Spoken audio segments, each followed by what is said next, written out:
Bonsoir chers téléspectateurs, au plaisir une fois de plus de se retrouver dans votre émission hebdomadaire On en parle. Vous n'êtes pas sans savoir que l'actualité politique nationale malienne est dominée par des questions d'actualité brûlantes qui tantôt fâchent, tantôt ont des conspirations pour certaines personnes qui essaient de défendre. Nous avons pour ce faire voulu échanger avec une personnalité de ce pays pour en savoir qu'est-ce qu'il pense, son analyse critique de la situation actuelle. Notre invité de jour est un ingénieur de télécommunications de formation. De février 1997, il devient président du mouvement patriotique pour le renouveau MPR. Et en 2002, il se présente à l'élection présidentielle. Il fut ministre de l'Industrie et du Commerce dans le gouvernement d'Ahmed Mohamed Ag Amani du 16 octobre 2002 au 28 avril 2004 et d'Ousmane Issoufou Maïga du 2 mai 2004 au 27 septembre 2007. Janvier 2008, il est nommé directeur du comité de régulation des télécommunications. Janvier 2015, il refait son retour au gouvernement en tant que ministre de l'économie numérique, de l'information et de la communication jusqu'en juillet 2016. Notre invité est le docteur Kokel Sugala Maïga, président du parti MPR. Avec lui, nous allons aborder les grandes questions d'actualité. Monsieur le Président, bonjour. Merci bien. Justement, comment se porte le parti MPR, votre parti? Je m'appelle d'abord Shogel Kokala Maïga, pour la bonne orthographe. Le MPR se porte bien. Je pense que pour tous ceux qui ont suivi le processus électoral pendant cette année, l'actualité, la situation du MPR apparemment est connue de tout le monde. D'abord, nous avons été aux élections présidentielles. Nous avons eu des messages assez percutants. Je crois que les Maliens ont tous apprécié nos messages. Mais la suite est connue. Vous savez que ces élections étaient sorties de leur contexte parce qu'il fallait s'entendre au niveau de la communauté internationale et les autorités pour installer quelqu'un au pouvoir. Vous connaissez notre appréciation sur ce qui s'est passé. C'est ce qui justifie d'ailleurs notre position aujourd'hui dans l'opposition. Tous ceux qui sont opposés au régime en place, qui contestent ce qu'il est en train de faire, qui nous semble être non conforme aux intérêts supérieurs de notre pays. Justement, le Premier ministre Soumeïlou Boubé Maïga a procédé à Bamako au lancement des concertations régionales d'ici de Bamako qui fait objet de concertations au niveau de toutes les régions du pays. L'opposition a demandé, du moins à ses militants, de boycotter ces concertations nationales. Vous, en tant que président du MPR, d'abord la concertation nationale, qu'est-ce que vous en dites? Est-ce que c'est normal de boycotter ces concertations nationales aujourd'hui? Lorsque Soumeïlou Boubé Maïga, comme vous le dites, a souhaité nous rencontrer, je l'ai reçu au siège de mon parti, nous avons échangé. Par courtoisie et par respect pour sa personne, nous avons accepté cette rencontre au cours de laquelle nous avons dit très clairement notre position par ensemble par rapport à la gouvernance d'une façon générale et de façon particulière par rapport aux concertations dites régionales. Nous avons expliqué que l'objet de ces concertations, qui consiste à faire un redécoupage administratif et électoral de la République du Mali, nous semblait inopportun et ne s'inscrit pas dans l'ordre des priorités du peuple malien aujourd'hui. Deuxièmement, de mémoire de Maliens, je crois dans tous les États organisés, lorsqu'on décide de faire des réformes du genre, on se pose d'abord une série de questions. Pourquoi on fait les réformes? Quel est le problème politique ou administratif qu'on cherche à résoudre en faisant les réformes? Donc, l'opportunité des réformes. Ensuite, leur pertinence. Et enfin, leur faisabilité. On va les faire comment? Comment on va faire le découpage? Ça résout quel problème? Et qui s'en occupe? Nous nous sommes posé la question d'abord. Quel est le problème que ces concertations résolvent? Si c'est la rébellion, on a fait le découpage depuis 1992, on a créé la région de Kidal, qui ne compte que 50 000 personnes. On a fait 4 cercles, avec 4 députés. Alors que dans la loi au Mali, c'est chaque 60 000 personnes qui donnent droit à un député. La même loi dit évidemment que chaque cercle doit un député, même si sa population ne vaut pas 60 000 personnes. Kidal a 4 députés. On a créé Taoudeni, on a créé Menaka. Ça n'a absolument rien résolu. Donc le découpage n'est pas une solution à la rébellion. Deuxièmement, ce découpage, en définitive, s'il est réalisé, sa finalité, c'est déstabiliser l'État malien. C'est de mettre à l'ordre du jour sur la table le processus de partition du Mali. Parce qu'il crée une situation artificielle où on va opposer les communautés au nord qui n'ont rien demandé à personne. Parce que des individus ont pris les armes pour faire la guerre à l'État malien. On adhère à toutes les revendications, y compris celles qui sont de nature à déstabiliser notre État. Si ces concertations ont lieu, si ce qui en sort est transformé en loi, ça va aboutir à la situation suivante. C'est qu'une minorité démographique va se trouver majoritaire dans les institutions. Sur à peu plus de 40 et quelques députés qu'il y aura au nord si ce découpage est réalisé, vous allez 30 et quelques qui viendront de la minorité démographique, ce qui va créer forcément des tensions entre les communautés. Ensuite, vous aurez sur l'ensemble des élus, les conseillers communaux, les présidents des conseils de cercle, les présidents des conseils de région. Quand vous faites le point, la majorité encore va venir de la minorité démographique. Ce qui fait que demain, dans un an, dans quelques mois, dans un an, 2 ans, il leur est loisible de se réunir et dire qu'ils ont voté démocratiquement l'autonomie des régions du Nord.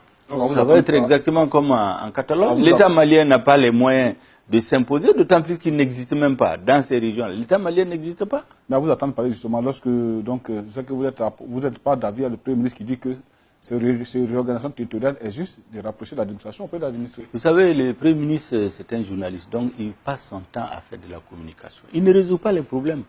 Mais l'administration, il n'y a pas de problème de rapprochement de l'administration des administrés. Ce problème ne se pose pas aujourd'hui. Est-ce que quand on veut rattacher Bla à Teminia, à Assan, qui est à plus de 150 km, en le détachant de Ségou, qui est à 90 km, quel problème on résout? On ne résout absolument rien du tout. C'est de la communication. Et puis, honnêtement, je trouve qu'il faut que les autorités apprennent à dire le langage de la vérité aux Maliens. Ça ne sert à rien de continuer à prendre les Maliens comme des enfants, les tromper, en disant oui, c'est pour approcher l'administration des administrés, au motif que au nord, il y a des localités qui se retrouvent à 200 km. Mais s'il n'y a pas de population, c'est normal qu'ils se retrouvent. Donc on va dans une situation où chaque chef de tribu, au motif qu'il est loin des autres, va créer un cercle. Il n'y a pas de population, il n'y a pas d'activité économique. Cette administration va administrer quoi? Chaque chef de fraction va créer son cercle, va créer sa commune. Le seul objectif, c'est que ces chefs de fraction, ces chefs de tribu vont désormais se faire élire en bourrant des urnes pour une population qui n'existe même pas. Quand vous prenez Inkalil, c'est un point de regroupement des gens qui cherchent à être dans l'immigration clandestine. C'est à peu près à 3 km de la frontière d'Algérie. Les gens viennent de Syrie, du Pakistan, du Mali, de Guinée, de Côte d'Ivoire, d'un peu partout. Ils se regroupent là-bas le temps de traverser la frontière algérienne. On veut le transformer en commune. Mais il n'y a personne. On va trouver un narcotrafiquant ou un trafiquant d'hommes qui va dire qu'il est le maire là-bas. Il va venir siéger dans nos institutions avec le drapeau du Mali. Vous avez à Taoudeni, il n'y a personne qui vit dans la région. On a créé 6 cercles. Il n'y a personne. Donc c'est des individus qui font du lobbying, qui font la pression, qui ont les armes. Le gouvernement leur crée des cercles. Mais à ce rythme, on va avoir quoi? On va se retrouver. Aujourd'hui, on a 147 députés. À ce rythme, on va se retrouver à 400-500 députés. Le budget de l'Assemblée aujourd'hui, c'est 16 milliards. Ou c'est 147. Quand on va se retrouver à 400-500 députés, on va se retrouver avec 50, 60, 100 milliards. Mais il y aura ensuite le Sénat. Il faut payer de l'argent. Vous avez les conseils de cercle. Il faut les entretenir avec le budget des cercles. Vous avez tous ces préfectures, tous ces cercles concrets. Il faut nommer des préfets, des sous-préfets, il faut les payer. Mais finalement, le budget d'État va servir uniquement à financer les institutions. Qu'est-ce qui reste pour le développement? On vous entend parler, c'est que ce découpage territorial n'est pas la bienvenue. En réalité, ce découpage n'est ni opportun, ni pertinent. Il est dangereux pour la stabilité du Mali. C'est uniquement la volonté des mouvements armés et des puissances extérieures qui ont un agenda de diviser le Mali. C'est pour cela que j'ai dit... Lorsque le Premier ministre dit que non, justement, c'est pour mettre la loi 2012 qui est en place... Bon, en réalité, c'est pourquoi je dis encore qu'il continue à tromper les Maliens. Il trompe les Maliens parce qu'il parle toujours quand il n'a pas en face de lui des gens qui le contredisent. Mais la loi de 2012 n'a pas prévu de créer 9 cercles à Kidal. La loi de 2012 n'a pas prévu de créer 12 cercles à Gao. La loi de 2012 n'a pas prévu de rattacher Bla à Ségou, à Tominia qui est à 100, qui est à 100 et quelques kilomètres, en le détachant de Ségou qui est à 90 kilomètres. C'est de la manipulation de l'information. Il profite toujours du fait que quand il parle, il n'y a personne devant lui. Vous le mettez devant un contradicteur. Le même jour, la population va se révolter contre leur projet. Parce que c'est un projet conçu à l'extérieur pour déstabiliser le Mali. Est-ce que vous avez jamais vu un projet de loi aussi important qui n'a été discuté au niveau d'aucune structure de l'État? Les collaborateurs du ministre n'ont pas vu le papier. Aucun cadre malien n'a participé à l'élaboration de ce papier. On ne sait pas où ça a été fait. On l'introduit en imprimerie, on sort les fascicules et on commence à faire le battage pour réunir les Maliens. On nous dit d'aller nous réunir avec des préfets, des sous-préfets, des gouverneurs, des représentants des mouvements armés, des chefs de village, des notabilités qui sont tous sélectionnés et envoyés par le gouvernement. Mais ça sert à quoi de participer à ça? Les réformes administratives dans un pays sont réfléchies par une commission administrative qui réfléchit sur tous les critères, tous les aspects d'ordre stratégique, politique. Pourquoi on fait la réforme? Quels problèmes on le résout? Les conditions d'ordre démographique, d'ordre économique, d'ordre politique sont prises en charge. Mais rien de cela n'a été fait. Vous ne trouverez aucun cadre malien qui a travaillé sur ces textes-là. Mais on est en train de nous manipuler. Ils ont fait la même chose en installant les autorités intérimaires. Ils ont fait un texte, 2 ministres plus le Premier ministre. Ils ont trompé le président de la République. Ils sont allés présenter jusqu'au Conseil de sécurité pour permettre au mouvement rebelle de désigner les hommes qu'ils veulent pour diriger les régions du Nord. Ceux qui ont été élus démocratiquement par la population, on les met à côté. Dans le bureau d'un ministre, on désigne des rebelles auxquels qu'on investit du pouvoir pour gérer les régions du Nord. C'est pour cela que nous avons dit que cette réforme, elle est dangereuse pour notre pays. Elle n'est pas pertinente, elle n'est pas opportune. La façon dont ils veulent la faire n'est pas appropriée. Aujourd'hui, le Mali a d'autres problèmes. On a une crise sécuritaire qui n'est pas résolue parce que l'État malien n'existe pas au Nord. Aujourd'hui, le président de la République, le Premier ministre, le ministre de la Défense, il ne peut pas aller à Kidal. S'il ne paie pas une rançon, le président a été faire la campagne là-bas, il a pris une rançon pour être autorisé à arriver à Kidal et passer la nuit. Le Premier ministre a été là-bas. Il a payé une rançon pour être autorisé à faire 2 heures dans la ville de Kidal. Mais voilà, il faut d'abord restaurer l'autorité de l'État sur l'ensemble du territoire national. 1. Deuxièmement, vous avez une crise politique qui n'est pas résolue. Il y a une partie de la classe politique qui conteste l'élection du président, qui dit que pour aller de l'avant, il faut qu'on s'assoie pour discuter des réformes importantes qu'il faut, pour que ce qui s'est produit à l'élection présidentielle ne se reproduise plus. Vous avez une crise économique et financière. Personne n'est aujourd'hui dupe. Dans quelques mois, le pays va être sur cale, sur le plan économique et financier. Les bailleurs de fonds n'investiront pas parce que c'est un pays instable. Personne ne viendra mettre son argent dans un pays où le président est contesté par plus de 3/4 de sa population. Crise économique et financière. Vous avez une crise sociale. Vous avez plus de 40 préavis de grève qui se préparent. Au lieu de s'occuper de ces choses-là, paf, on fait la diversion, on allume un feu quelque part, concertation régionale, pour détourner l'attention de l'opinion, au lieu de s'attaquer au problème. Nous ne sommes pas des enfants. C'est pour ça que nous avons dit que nous n'allons jamais cautionner cette façon de faire, parce qu'en réalité, ils sont en train de tromper le peuple malien. Au lieu de s'attaquer aux problèmes, les résoudre, ils font de la diversion. Qu'est-ce qui va se passer? On va se réveiller un jour avec un pays divisé comme en 2012. On a passé le temps à applaudir le président démocratiquement élu, les soldats de la démocratie, le Mali c'est un exemple. Pif, un jour on s'est réveillé, notre pays est divisé. C'est ce qu'il faut craindre cette fois-ci. C'est pourquoi vous avez parlé tout à l'heure d'une question sécuritaire, vous avez parlé d'une question sécuritaire. Je pense que la solution est en deux parce que le processus de désarmement, démobilisation et réinsertion est en marche. Est-ce que cela n'est pas aussi un gage de sortie de crise? Mais il faut résoudre ces problèmes d'abord. Il faut les résoudre un à un. Si le DDR est engagé, il faut l'amener à son terme, faire une armée reconstituée, avoir l'autorité de l'État sur l'ensemble du territoire et ensuite faire des réformes. Et on ne fait pas des réformes là où l'État n'existe pas. L'État n'existe pas à Kidal, il n'existe pas à Gao, il n'existe pas à Tombouctou, il n'existe pas dans une porte-bande de la région de Mopti. Il faut d'abord restaurer l'autorité de l'État. Vous ne pouvez pas, vous avez une tartine dans la bouche que vous n'avez pas avalée. Et vous allez en prendre une grosse autre. Cette tartine, c'est qu'ils n'ont pas la sécurité. L'autorité de l'État n'existe pas au nord. On réforme un pays qu'on a sécurisé et contrôlé. Ils font les réformes à Kidal. Ils créent 9 cercles. Qui est allé à Kidal voir? Qui sait ce qu'il y a à Kidal? Aucune autorité ne peut aller à Kidal. Aucune autorité ne peut aller à Taoudeni. Aucune autorité ne peut aller en dehors de la ville de Gao. Vous allez créer des cercles. Parce qu'il y a des chefs de tribus, des chefs de guerre qui ont des armes qui disent « Je vais être maire, je vais être député, transformer ma commune en cercle, transformer mon hameau en commune pour que moi je siège dans les institutions maliennes, pour que je sois pris en charge par les institutions maliennes, par l'argent du contribuable. » Parce que toutes ces structures concrètes, on va les payer comment? On va prendre l'argent du sud du Mali, parce que là-bas il n'y a pas d'impôt, il n'y a pas de douane, il n'y a pas d'État. Et donc, c'est dangereux. Et désormais, quand ces lois vont passer, les rebelles vont les utiliser pour perpétuer la rébellion, parce qu'ils vont dire que le Mali même a créé des cercles, a voté des lois, mais il ne les applique pas.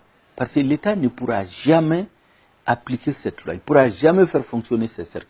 Vous avez les régions du Sud qui ont été créées en 2012.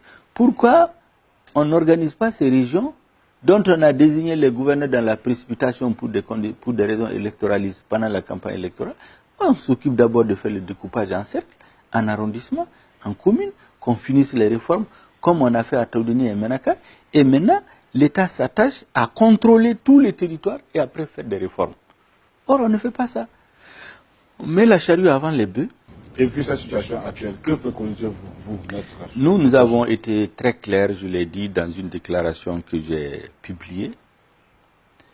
Le gouvernement doit d'abord s'occuper et se préoccuper de ramener la paix et la sécurité sur l'ensemble du territoire national.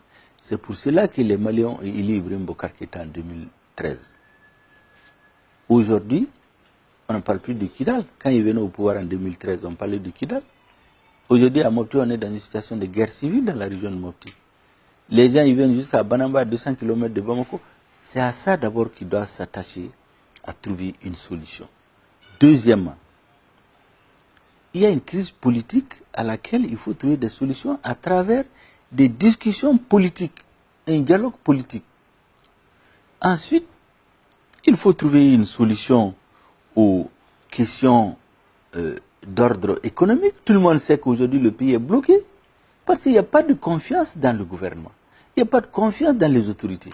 Personne n'amènera son argent dans un État en crise politique. Il faut résoudre la crise économique et financière. Et enfin, il faut s'attaquer à résoudre les problèmes sociaux. Ces 40 préavis de grève qui sont en cours de préparation, il faut s'asseoir avec eux et parler.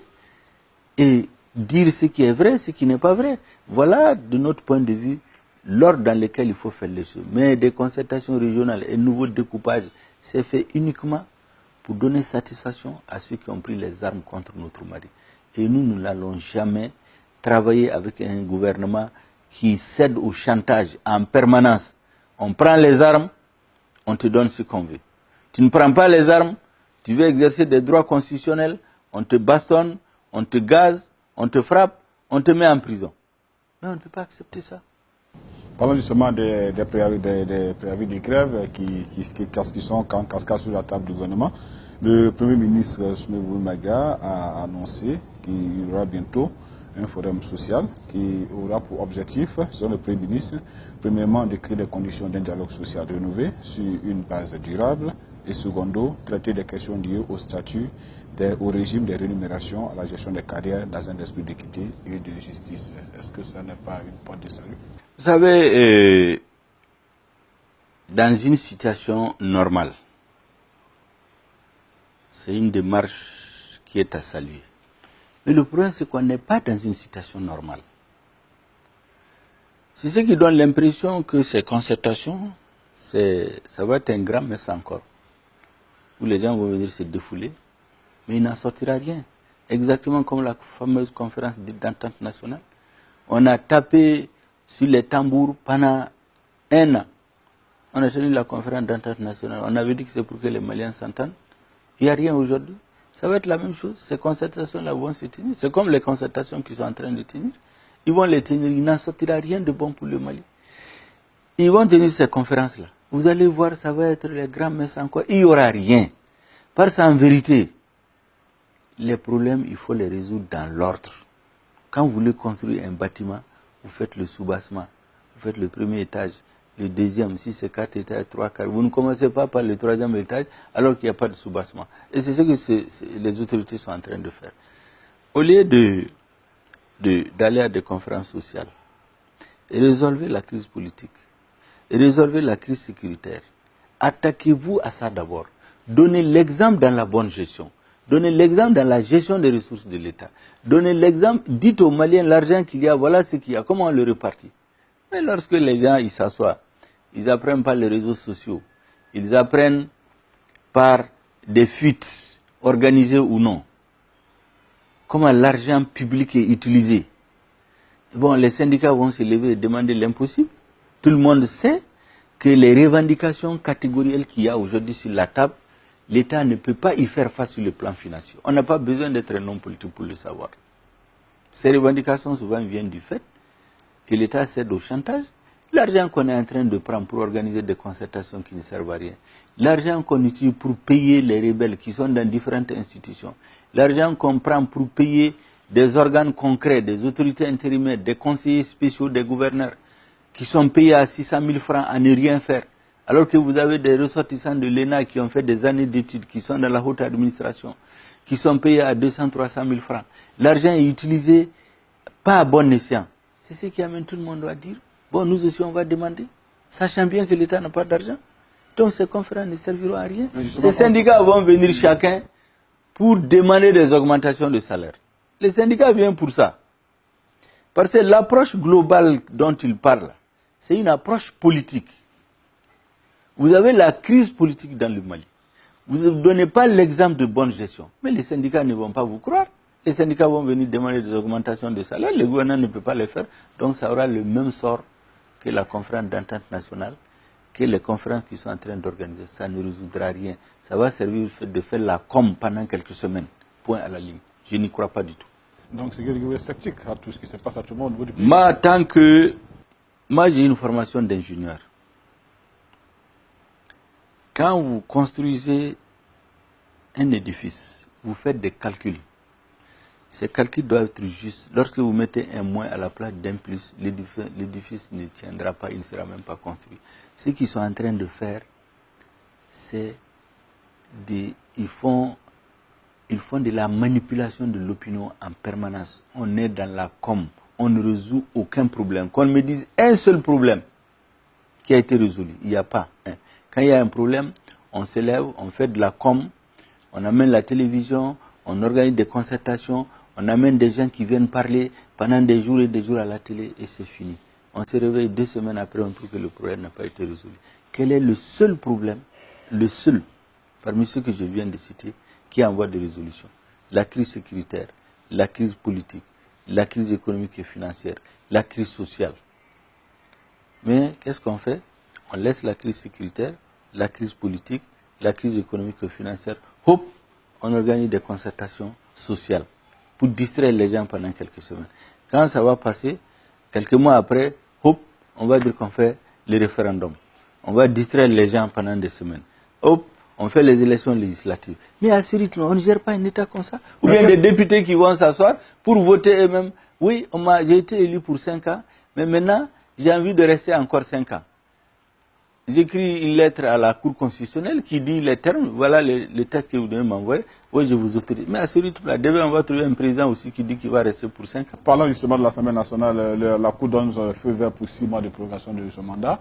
Chose que vous contestez, qu'est-ce qui en général vous gêne dans cette prolongation du mandat des députés? Mais depuis quand vous avez vu quelqu'un élu pour 5 ans? À la fin des 5 ans, il dit, bon écoute, moi, les conditions de mon élection ma réélection ne sont pas réunies. Vraiment, j'ai envie de rester. Ils vont concocter une affaire, ils font une mise en scène. Il y a d'abord quelqu'un qui écrit, la Cour dit, bon, la Constitution ne permet pas. Quelques semaines après, il se voit en coulisses, il dit, bon, on va le faire. Mais la même Cour dit, bon, écoutez, maintenant vous allez m'écrire les textes suivants. On écrit, elle dit, bon, je vous donne l'autorisation, vous-même, votez une loi pour dire que vous restez. Mais dans quel pays on n'a jamais vu ça? Mais à ce rythme, il n'y a plus d'institutions. On manipule les institutions, l'ordre constitutionnel, comme on veut. Et on veut que les gens l'acceptent. Mais pour nous, il n'y a pas de député à partir du 31 décembre. Hein. Mais lorsque les sociétés disent que d'abord il y avait la guerre des magistrats qui a fait qu'on n'a pas pu établir certaines pièces qu'il fallait pour le dépôt des candidatures, et sans compter qu'il faut opérationnaliser certaines régions pour pouvoir vraiment tenir compte du pluralisme qui se passe au niveau du Mali. Est-ce que cela ne tient pas selon vous? Mais ces autorités savaient qu'il y avait la grève des magistrats, savaient que les régions n'étaient pas opérationnalisées. C'est elles qui ont nommé les gouverneurs pendant les campagnes présidentielles pour tromper les Maliens. Mais ce n'est pas elles qui ont fixé encore les dates. Elles avaient toutes ces données quand elles ont fixé les dates. Après, elles ont changé, elles ont fixé de nouvelles dates. Parce qu'ils sont toujours dans la manipulation et dans la tricherie. C'est-à-dire qu'ils gagnent tous les jours, ils pillent le bon Dieu, que le lendemain, les trouvent au pouvoir. Donc on trouve quelque chose sur quoi les gens vont se disputer pendant quelques semaines. Quand ça arrive à terme, on change de discours. Mais ils savaient tout ça quand ils ont fixé la première date, quand ils ont fixé la deuxième date. C'est de la manipulation. Ils ne s'attaquent à aucun problème pour le résoudre. C'est comme si vous avez le palu, au lieu de nous venir de la Nivaquine, on vient vous traiter. On vient vous donner quelque chose pour baisser la température juste pendant 2 heures. On vous donne les Ferelgan. Quand la température reprend, on dit ah non, ce n'est pas le palu, il a la typhoïde. C'est toujours la fièvre. On donne encore les Ferelgan.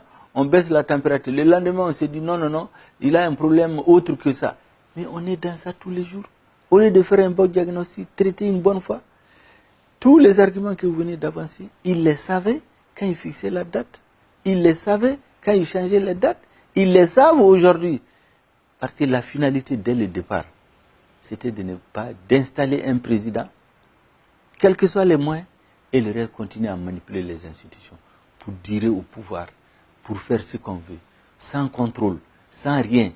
Et on est en train de vassaliser l'État malien. La seule chose auquel ce gouvernement est attaché, c'est de donner satisfaction au mouvement rebelle et à la communauté internationale. C'est le seul souci. Parce que pour eux, tant qu'ils sont reconnus par la communauté internationale, les Maliens peuvent crever de faim, ce n'est pas leur affaire.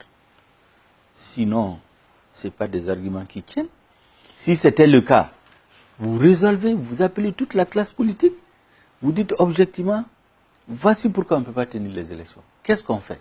Il y aura plusieurs propositions. À l'issue de ces propositions, on fait un choix auquel tout le monde aura adhéré. Mais un groupe ne s'assoit pas, qui est direct contesté, pour décider du sort de tout le monde, y compris se donner un mandat supplémentaire. Vous allez voir au bout de 6 mois là, peut-être s'ils ne sont pas sûrs d'être élus, ils vont dire encore qu'il y a l'hivernage, cas de force majeure. On va reporter. Parce que les faux arguments, quand on n'est pas de bonne foi, on est incompétent, on n'est pas légitime, les faux arguments, vous les trouverez tous les matins que vous réveillez. Parce que les problèmes ne finissent pas dans les États. La gestion, c'est résoudre les problèmes un à un. La difficulté au Mali, c'est qu'aucun problème n'est résolu. On fait de la communication pendant 2 ou 3 jours. Ensuite, il y a un autre problème. On détourne l'opinion sur une autre affaire. On fait 2 ou 3 jours. On est dans ça en permanence. On ne peut pas montrer un seul problème qui est résolu. Mais si le problème de sécurité avait été résolu depuis ces 6 ans-là, on ne serait pas là en train de parler comme ça. Mais qu'est-ce qui fait qu'aujourd'hui, le dialogue entre le pouvoir et l'opposition prend un coup d'accélérateur? Parce qu'on voit que l'opposition est campée sur sa position. Le pouvoir qui dit sa main tendue que l'opposition refuse. Est-ce que quelque part, cela n'accèle pas la crise? Non, en réalité, vous savez, cette main tendue, la personne ne la voit. Le Premier ministre, comme vous le dites, a fait le tour des différents candidats à l'élection présidentielle. Mais comme quelqu'un l'a dit l'autre jour, le samedi matin, il y a un des partis d'opposition, un candidat à l'élection présidentielle, qui l'a rencontré avec son député. Le soir, le même député va exercer des droits constitutionnels. On le prend, on le bastonne, on le déchire les lèvres, on le casse une côte, on le laisse pour mort. Mais personne ne peut croire à la sincérité de son dialogue. En réalité, ce n'est pas vrai, c'est pour gagner du temps. C'est pour donner l'impression de dialoguer. Sinon, vous ne pouvez pas faire tout ce qu'il a fait pendant les semaines et en fin de semaine aller bastonner les gens. Tous les hommes qui sont allés bastonner, gazer, frapper, alors qu'ils exercent un droit constitutionnel, il n'y avait aucune violence. Les gens ne peuvent pas croire. Dès le départ, beaucoup ont dit qu'ils vont le recevoir parce qu'ils vont tester sa bonne foi. Ils vont le recevoir parce qu'ils se disent peut-être c'est un homme de dialogue. Mais la réalité nous a tous rattrapés. Ce qui s'est passé le samedi a montré clairement qu'en réalité, il n'y a aucune volonté de dialogue. Il y a une volonté de gagner du temps, de faire du saupoudrage, de donner l'impression de discuter. Mais il n'y a pas une volonté réelle de régler. Aujourd'hui, pour amorcer vraiment un dialogue franc et fructueux pour l'avenir du pays, que proposez-vous, Dr. Chougamani? Ce qui doit être fait aujourd'hui, c'est de poser sur la table tous les problèmes, notamment les problèmes politiques, la crise politique et la crise sécuritaire. Aussi longtemps que ces deux problèmes ne seront pas réglés, tout ce que les sociétés vont tenter de faire, ce ne serait que la poudre aux yeux. Personne ne va croire à leur bonne volonté. Moi, je suis convaincu de ça.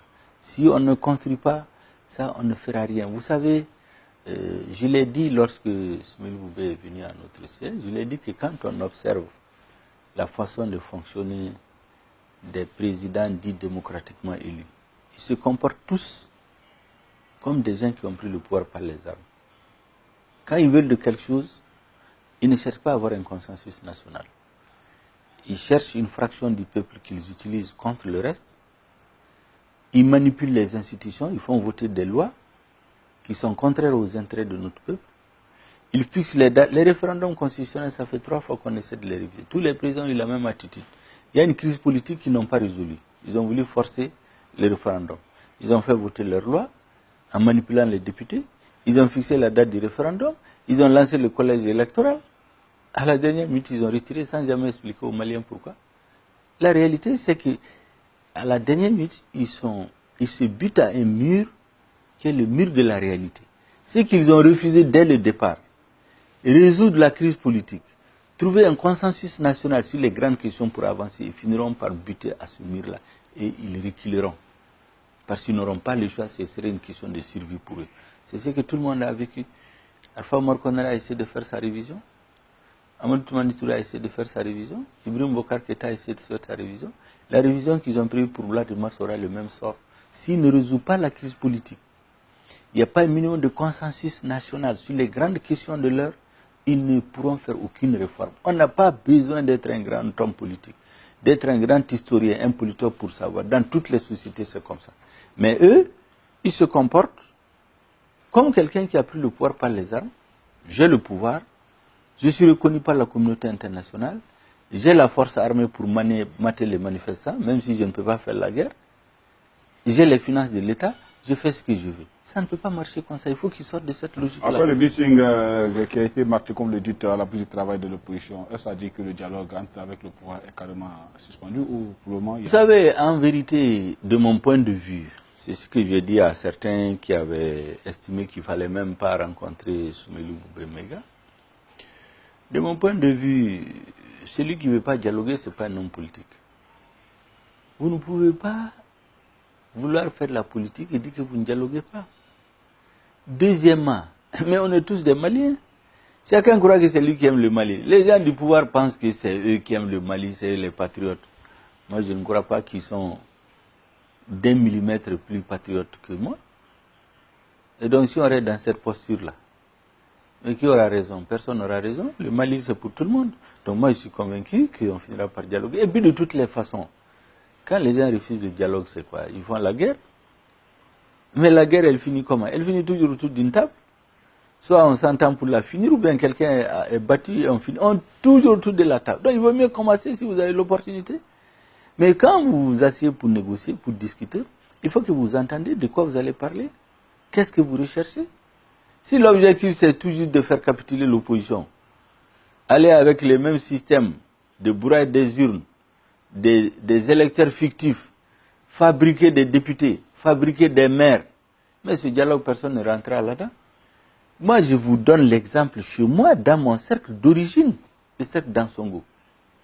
Vous savez que c'est à quelques semaines des élections que le pouvoir actuel, pour frauder et gagner, sachant qu'ils sont rejetés par la population, ils sont allés prendre qui, vous savez? Celui que les MNLA avaient nommé en 2012 pour terroriser les populations qu'ils ont mis à la tête du cercle, qui terrorisait les populations, jusqu'à ce que le Moujao est venu le chasser. Il a disparu. Il n'est même pas du cercle d'Ansongo. Il est d'un autre cercle.